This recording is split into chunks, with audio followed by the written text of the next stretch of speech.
She was bleeding out in the weeds when Tyler almost missed her. 3 more steps and he would have kept walking. 3 more steps and none of this, the money, the mansion, the cameras, the threats, would have happened. 3 more steps and his life would have stayed small, broken, and his. But he stopped. The phone in the grass wouldn't stop ringing. Blood pooled dark against dry earth. Tyler's toolbox hit the ground. The highway stretched empty under a bruised orange sky.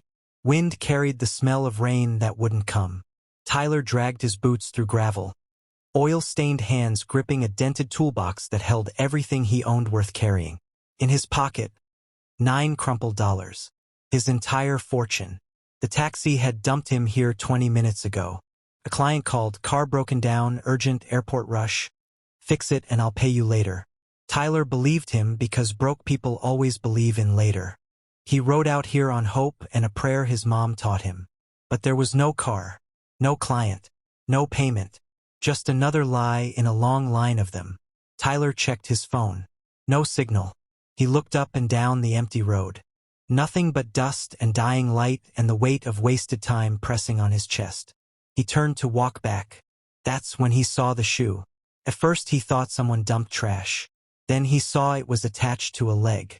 Tyler dropped everything and ran. A girl lay twisted in the brush, hair covering her face, breathing so shallow it barely moved her chest. Blood trickled from a cut above her eye. Her lips had no color. "Can you hear me?" Tyler's voice cracked. Nothing. He pressed 2 fingers to her neck. Faint pulse. Barely there. For 3 seconds, fear paralyzed him. He was nobody. No car, no connections, no way to help. If he called 911, they'd ask questions he couldn't answer. If he stayed, she might die while he watched. But walking away wasn't an option his heart would let him take. Tyler lifted her. She weighed almost nothing, like her body had already started giving up. He staggered toward the road, legs burning, vision blurring with sweat and panic. A bus finally stopped. The driver hesitated until he saw Tyler's face. Desperate, determined, done asking permission. The hospital smelled like disinfectant and fear. Tyler paced outside emergency until a nurse appeared. "She'll live." Tyler collapsed against the wall and wept. Tyler's life before that moment had been one long losing fight. His dad died when Tyler was 14. His mom, Patricia, became everything. Mother, father, protector, warrior. She cleaned houses until her knees gave out. She sold anything that wasn't nailed down. She borrowed from people who charged cruel interest. She collapsed twice from exhaustion but never once complained. Tyler was smart. Got into college on scholarships and dreams. But money ran out fast. Patricia sold her engagement ring, her grandmother's necklace, her last pieces of dignity. She worked until her hands bled. Tyler almost quit 6 times. Each time, Patricia grabbed his face. "This struggle won't follow us forever, baby." He graduated, moved to the city with a degree and hope. For 4 years, nothing. No callbacks, no interviews, no mercy. The world didn't care that he was educated. It only saw another poor kid who thought he deserved better. Eventually, hunger breaks pride. Tyler learned to fix cars because engines don't care about your degree. That's how he ended up on that highway. That's how he found the girl who would crack his life wide open. Tyler spent his last cash on her medication. He slept in a chair outside her hospital room. When nurses let him, he washed her clothes in the bathroom sink. 3 days later, she opened her eyes. "Who are you?" Tyler's voice came soft.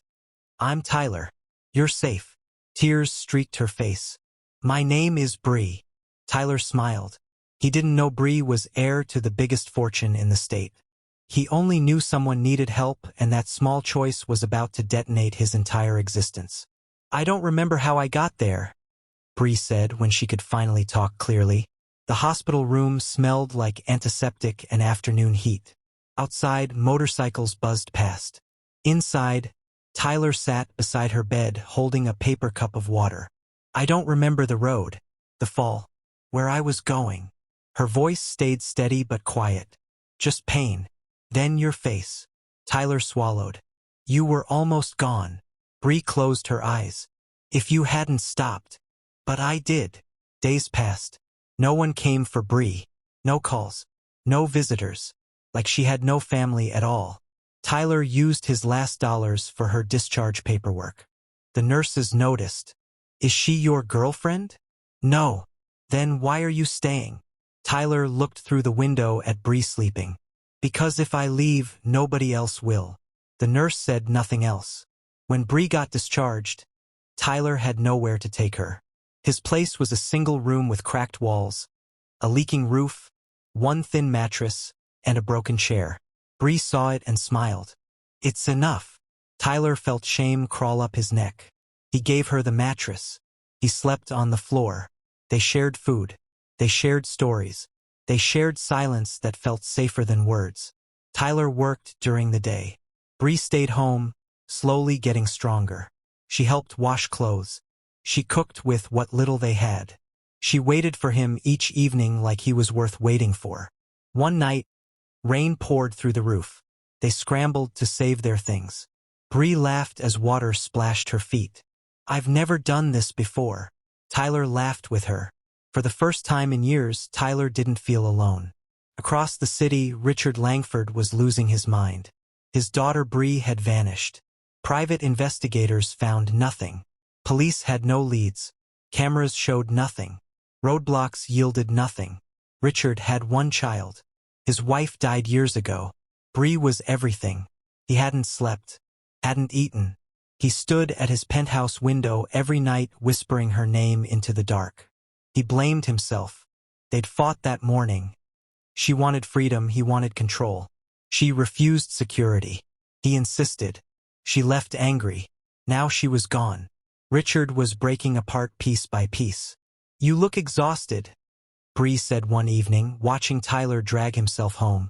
Tyler smiled through the pain. That's my default setting. She took his toolbox. Sit. I made food. They ate. They laughed. Then Bree went quiet.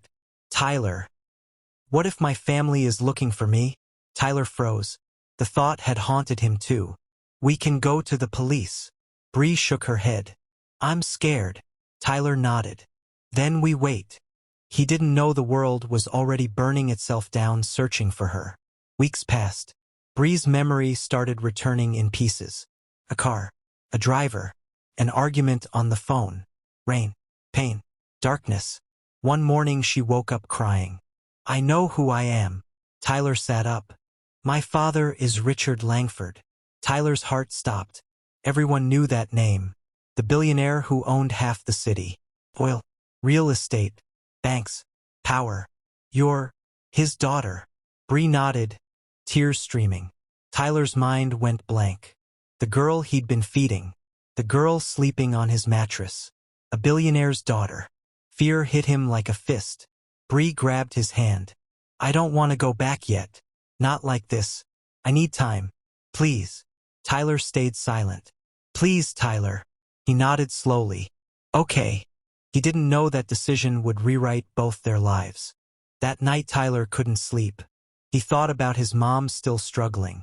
He thought about the years he lost. He thought about the girl sleeping peacefully 3 feet away. Something was coming. He could feel it building like a storm. But he didn't know the cost. Tyler woke before dawn. His room stayed quiet except for Bree's soft breathing. Light crept through cracks in the wall. The air smelled like last night's rain. A billionaire's daughter. The words looped in his head like a song he couldn't stop. The girl who washed clothes with him. Who ate rice and canned beans without complaint. Who laughed when the roof leaked. Bree Langford. Daughter of the man whose face covered billboards across the state. Tyler sat up. Fear lived in his chest now, permanent. Bree woke later and found Tyler outside sitting on the broken chair, staring at nothing. You didn't sleep. Tyler nodded. She sat beside him. I know you're thinking too much. Tyler exhaled. My world is small, Bree. Yours is massive. Bree looked at her hands. My father's world is massive. Mine isn't. Tyler studied her face. Why did you leave him that day?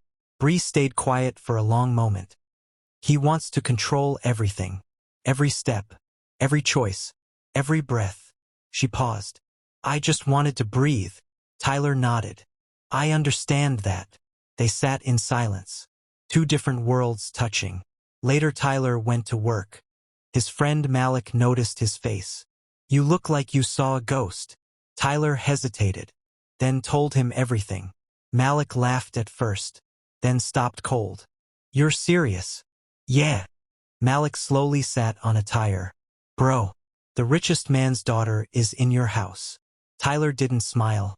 At the penthouse across the city, Richard was unraveling. He'd fired security chiefs, smashed glasses, increased the reward for Bree's return. Every minute felt like a year. The city buzzed with theories. Kidnapping. Ran away. Dead. Nobody knew. Richard only prayed. That evening Bree stood at the door watching the sun drop behind buildings. I'm going back soon. Tyler's chest tightened. When? Tomorrow. Tyler nodded. Okay. He didn't ask her to stay. He'd learned long ago some things don't belong to him. That night they ate quietly. Bree suddenly laughed. You know what? This is the happiest I've been in years. Tyler looked at her. Here. She nodded. Here. Tyler didn't trust his voice. The next morning Bree borrowed Tyler's phone and called her father.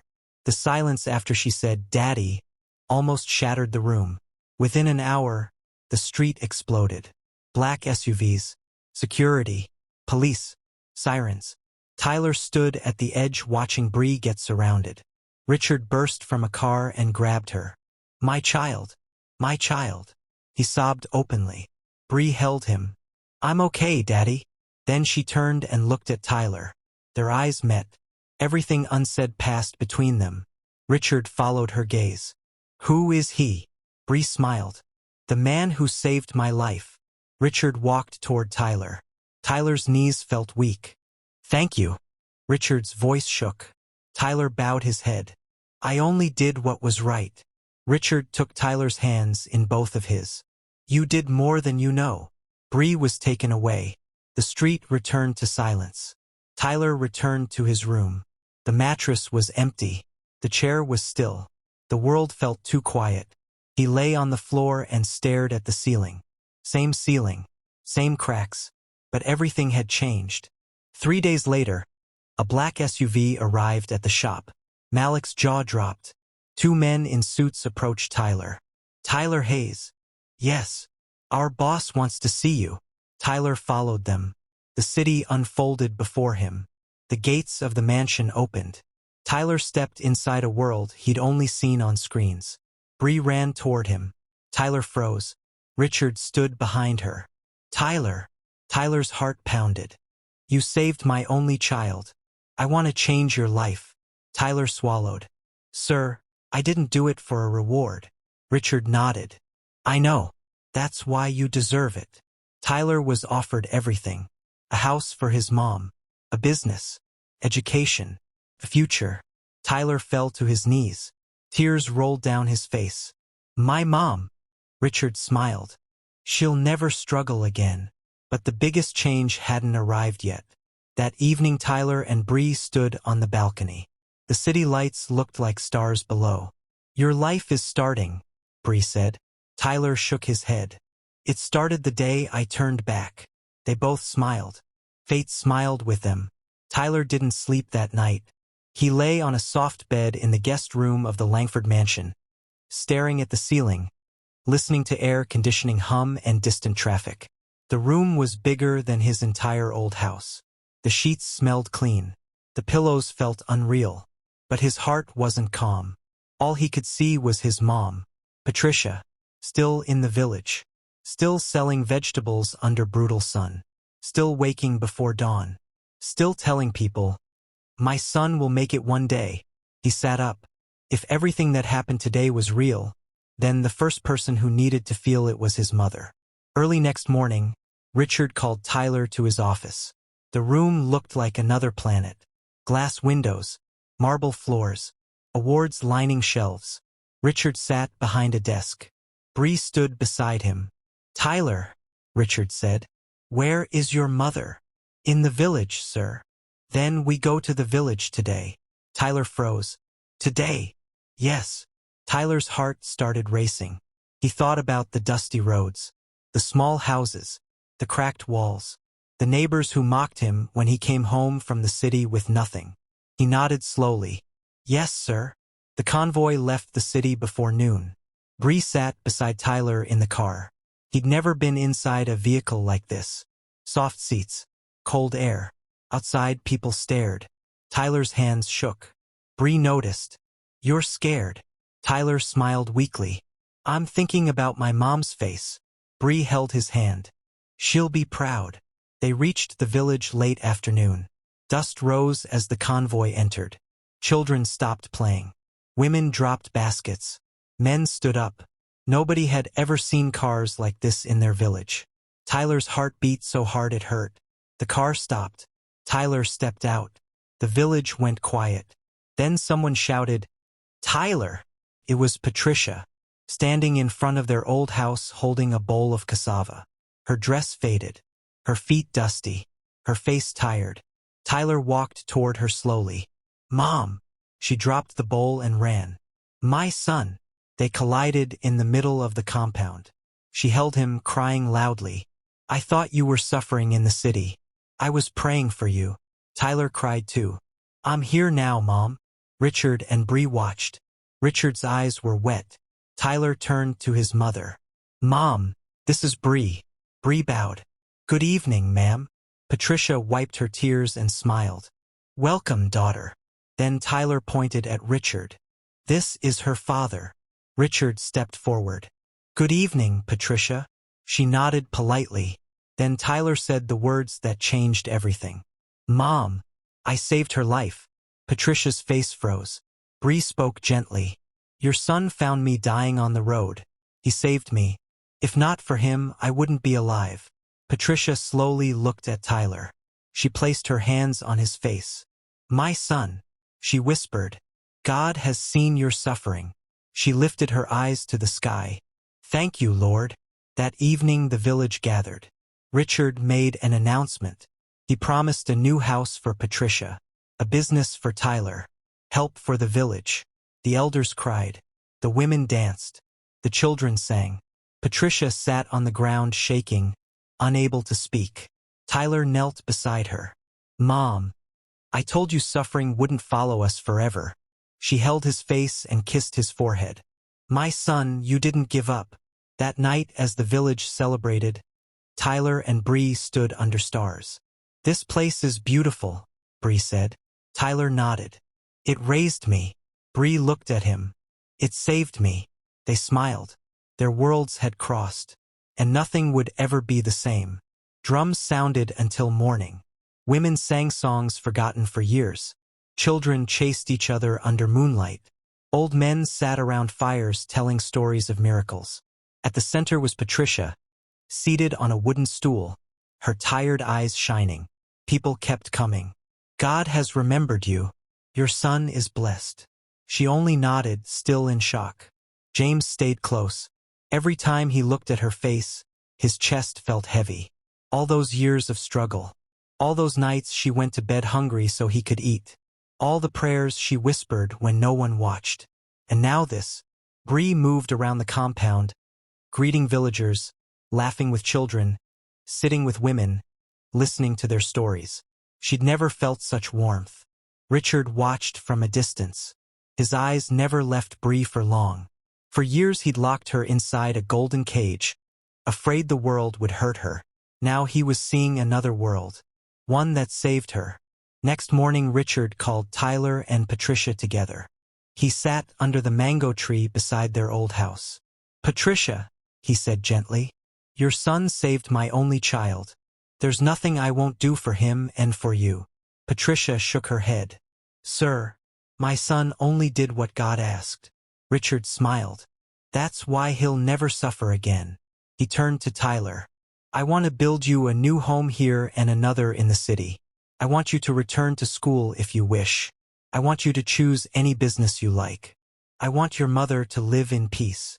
Tyler's lips trembled. Patricia held his hand tightly. "My son, God has done this." Tyler nodded, tears running freely. But destiny wasn't finished. When the convoy returned to the city, Tyler didn't go back to the shop. He followed Richard to his office. For the first time in his life, Tyler entered a corporate building not as a cleaner, not as a beggar, but as a guest. Executives stared. Workers whispered. Bree walked beside him. Inside the office, Richard introduced Tyler to his board members. "This young man saved my daughter's life. From today, he's under my protection." Tyler felt like he was dreaming. Days passed quickly. Patricia moved into a new house in the village. Workers started building a bigger one. The village got a well, a small clinic. Tyler enrolled for professional training in engineering again. Richard personally supervised it. Bree visited Tyler often. They talked for hours about life, pain, dreams, love. One evening on the balcony of the mansion, Bree spoke softly. "Tyler, when I was lying in that ditch, I was ready to die." Tyler looked at her. "But you didn't." She smiled. "You stopped. I only knew someone needed me." Bree's eyes filled with tears. "That's why my heart followed you." Tyler's breath caught. Their eyes met. Something deep and new was born. But not everyone was happy.